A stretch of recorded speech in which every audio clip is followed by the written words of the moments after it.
ముచ్చట్లు కావు, గొంతు చింపుకొని మాట్లాడే పనికిమాలిన ఉపన్యాసాలు కావు, లెక్కలు, ఫ్యాక్ట్స్, నిప్పులాంటి నిజాలు. అందుకే మేము ఏమంటున్నాము, మేము ఇంత మంచిగా పనిచేసినా కానీ కేంద్రం అసమర్థంగా ఉండడం వల్ల, ఎక్కడైతే బీజేపీ గవర్నమెంట్లో వాళ్ళ అసమర్థత వల్ల మేము ఇచ్చే డబ్బులు తీసుకుపోయి వాళ్ళకి పెడుతున్నారు కాబట్టి మాకు ఇవ్వకుండా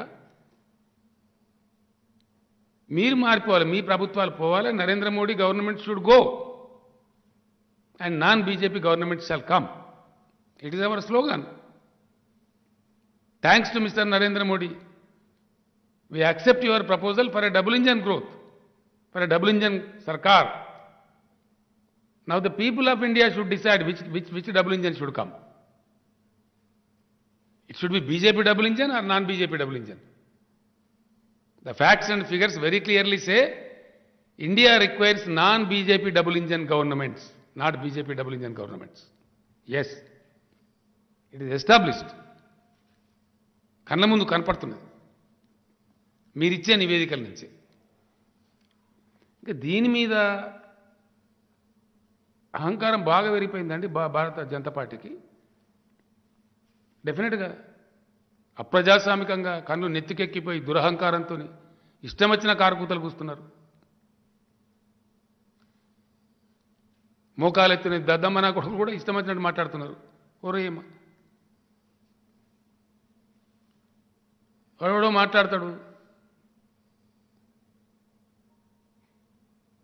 ఏకనాథ్ షిండే వస్తాడని చెప్పి. ఏకనాథ్ షిండేనట.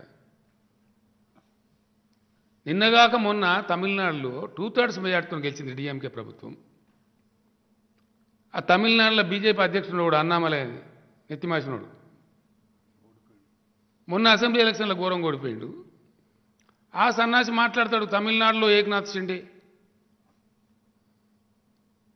ఇంకెవడో తలమాసినోడు తెలంగాణలో మాట్లాడతాడు. ఒక్క మేళ గెలిచింది వీళ్ళు, ఒకటే సాగు తప్పి కన్నులొట్టవి పోయిన జనరల్ ఎలక్షన్లో 107 ప్లేసుల డిపాజిట్ పోయినాయి. అంత మహత్తరమైన పార్టీ. మేము 3/4 మెజార్టీతో గెలిచినాం, 2/3 కాదు, 3/4 మెజార్టీతో గెలిచినాం. మా మిత్రపక్షం కలిపితే 95. ఇవాళ మా సంఖ్య 103, మిత్రపక్షం కలిపితే 110. 119లో 110 సీట్లతో ఉన్న ప్రభుత్వం కాడ ఏకనాథ్ షిండే వస్తాడు. ఏకనాథ్ షిండే అంటే మీరు ఏకనాథ్ షిండేల మ్యానుఫ్యాక్చరర్సా భారతీయ జనతా పార్టీ? ఇదేనా మీ అరాచకం, మీ తెలివితేటలా, మీ అప్రజాస్వామిక పోకడలతోని అనారోగ్యకరమైనటువంటి రాజకీయాలు ప్రబలింపజేస్తూ దేశంలో ఇయ్యాల? What nonsense you are doing? Is it sensible? Is it democratic? क्या ये लोकतंत्र है या षड्यंत्र है? అహంకారం బాగా పెచ్చరిల్లిపోతూ ఉందండి. సారీ, బాధాకరం అన్నమాట. అంటే ఏంది అది? శిశుపాలను కూడా 100 తప్పులు నింపుకున్నట్టు బీజేపీ నింపుకుంటుంది కన్ను బాగా నెత్తికెక్కి. దేశం ముందు నగ్నంగా విచ్చలవిడిగా ప్రవర్తిస్తూ ఉన్నది. వీళ్ళ అధికార ప్రతినిధి ఒక అమ్మాయి పేరేంది,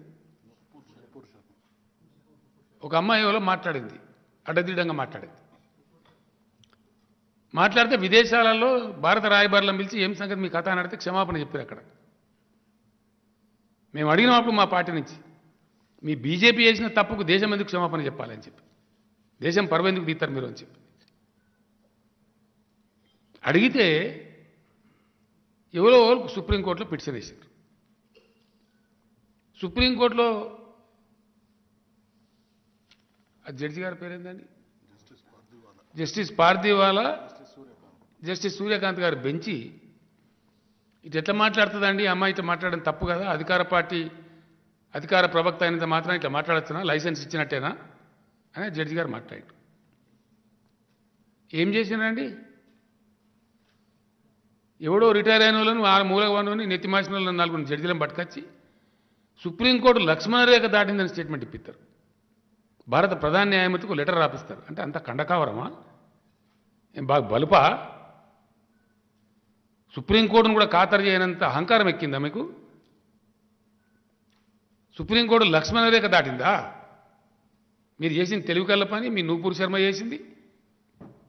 దాని మీద వ్యాఖ్యానాలు చేసిన జడ్జి దేశ గౌరవాన్ని కాపాడడం కోసం, అంతర్జాతీయంగా దేశాన్ని కాపాడడం కోసం ఇది పద్ధతి కాదు అని సుప్రీంకోర్టు వ్యాఖ్యానిస్తే సుప్రీంకోర్టు లక్ష్మణరేఖ దాటింది అని ఎవరో రిటైర్ అయిన జడ్జిలను తీసుకొచ్చి నలుగురు జమ చేసి ట్రోలింగ్ చేస్తారా సుప్రీంకోర్టు జడ్జీలను? అహంకారం ఏంది నాకు అర్థం కాదు. మీరు ఇవ్వలను వదలరా? జర్నలిస్టులు, ఎన్ రామ్ లాంటి జర్నలిస్టులు, ప్రణయ్ లాంటి జర్నలిస్టులు మీకు నక్సలైట్లు కనపడుతుండ్రా? ఎక్కడ అన్యాయం ఇది? అంటే మీకు ఎంత పోతు, మీ కళ్ళు ఎంత నెత్తికొస్తున్నాయి మీకు? బాహాటంగా చెప్పుకుంటారు ఏకనాథ్ సిండేలను సృష్టిస్తామని. మీ రాష్ట్ర పార్టీ అధ్యక్షులు ఏకనాథ్ సిండేలు ఉత్తరని మాట్లాడతారా? ఇది ప్రజాస్వామ్యానికి అలంకారమా? ఇండియన్ డెమోక్రసీని ఇంత ఘోరంగా హత్య చేస్తారా మీరు? మీరు ప్రజాస్వామ్య హంతకులు గారా? ఏమన్యాయం ఇది? నాకు అర్థం కాదు. ఏం ప్రహారం చేస్తున్నారా దేశంలో?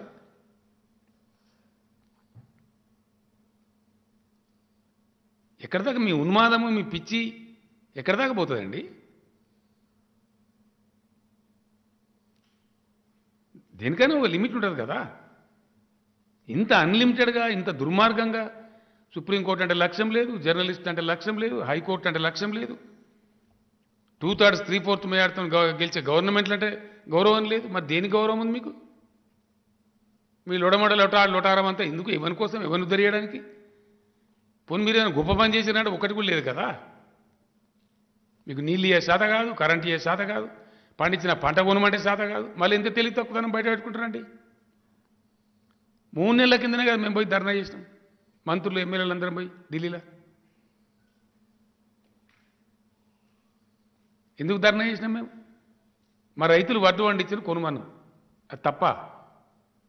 ఏడ పెట్టుకోవాలి?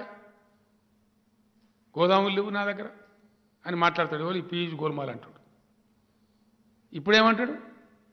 వరి ప్రోత్సహించండి, ధాన్యం తక్కువైతుంది. నీకేం తెలివి ఉందా అసలు? మీ గవర్నమెంట్కి ఒక పాలసీ ఉందా? ఓ మాట మీద ఉండే మాట నిలకడుందా? Do you have a vision? జాతీయ అంతర్జాతీయ మార్కెట్ మీద అవగాహన ఉందా? ఏం జరుగుతున్నదో అంచనాలున్నాయా? ఏం లేదు, వట్టిదే లొల్లి డొల్లా. డెఫినెట్గా సారీ, ఇవన్నీ హార్డ్ ఫ్యాక్ట్స్, వాస్తవాలు, కఠోరమైన సత్యాలు.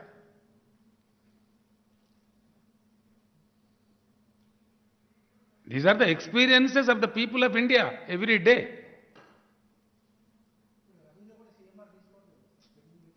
ఏమంటారు? తీసుకోరు, నేను చెప్తున్నా కదా. ఇక్కడ లక్షల టన్నులు రైస్ మిల్లుల మూలుగుతుంది. ఒక చిల్లర ప్రయత్నం అండి, చిల్లర. తెలంగాణ గవర్నమెంట్ను సతాయించాలి గీదా. మీకు మంచిగా అర్థం కావడం నేను ఒక మాట చెప్తా దయచేసి. చాలా నీతి ఆయోగ్ మీటింగ్లలో 4-5 సార్లు చెప్పిన నేను, స్పష్టంగా చెప్పిన నేను,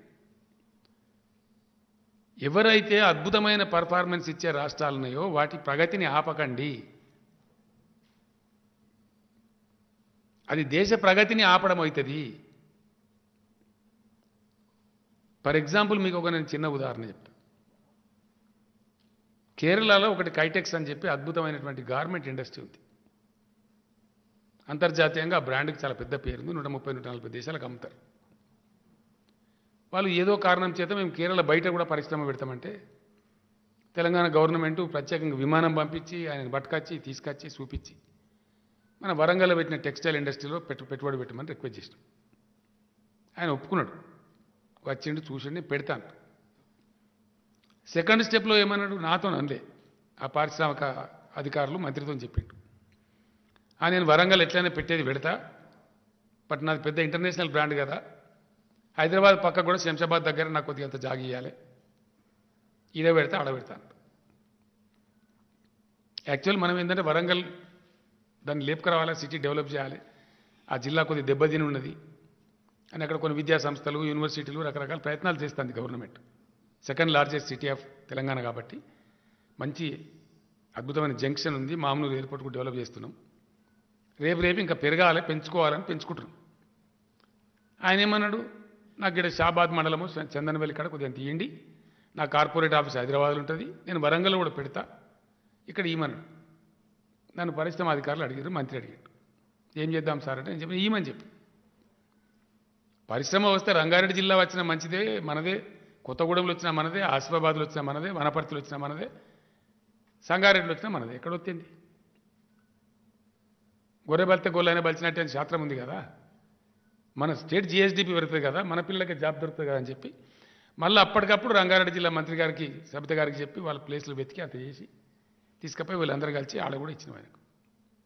మళ్ళీ మొన్న ఏం చేసినా ఇచ్చిన మాట ప్రకారం వరంగల్ కూడా పోయింది, ఫౌండేషన్ వేసిన ఆడ కూడా స్టార్ట్ చేసిన.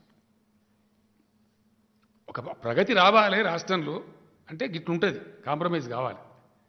లేలే నువ్వు వరంగల్ వస్తానోగా లేకపోతే ఓ అని అంటారా, ఎలగొట్టుకుంటారా? ఇదే మాట నేను చెప్పిన. ఇండియాలో మీ పరిపాలనదా మంది పరిపాలన అని చూడొద్దు, దేశంలో ఏ మూల వికాసం జరిగినా భారత వికాసమే కదా. అది కాశ్మీర్ అయితేంది, అస్సాం అయితేంది, తెలంగాణ అయితేంది, తమిళనాడు అయితేంది, గుజరాత్ అయితేంది. ఎక్కడ వృద్ధి వచ్చినా కంట్రీ జీడిపికి యాడ్ అవుతుంది కదా, యాడిపోతుంది? పాకిస్తాన్కి పోదు కదా, అమెరికాకు పోదు కదా. ఇంత మంచి మాట చెప్తే కూడా దాన్ని గౌరవించకుండా ఇలా పరిగెత్తే రాష్ట్రాలలో కట్టెలు పెట్టడానికి ఒక దుర్మార్గమైనటువంటి నీచమైనటువంటి. What is the agriculture growth today in Telangana? Telangana agriculture is contributing 21%. Hi friends, మా టుడే టుమారో యూట్యూబ్ ఛానల్ చూస్తున్నందుకు చాలా థ్యాంక్స్. మరిన్ని లేటెస్ట్ వీడియోస్ కోసం వెంటనే సబ్స్క్రైబ్ చేయండి.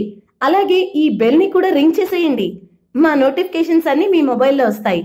అలాగే మా వీడియోస్ మీకు నచ్చితే లైక్ చేయండి, షేర్ చేయండి, నచ్చకపోతే కామెంట్ చేయండి.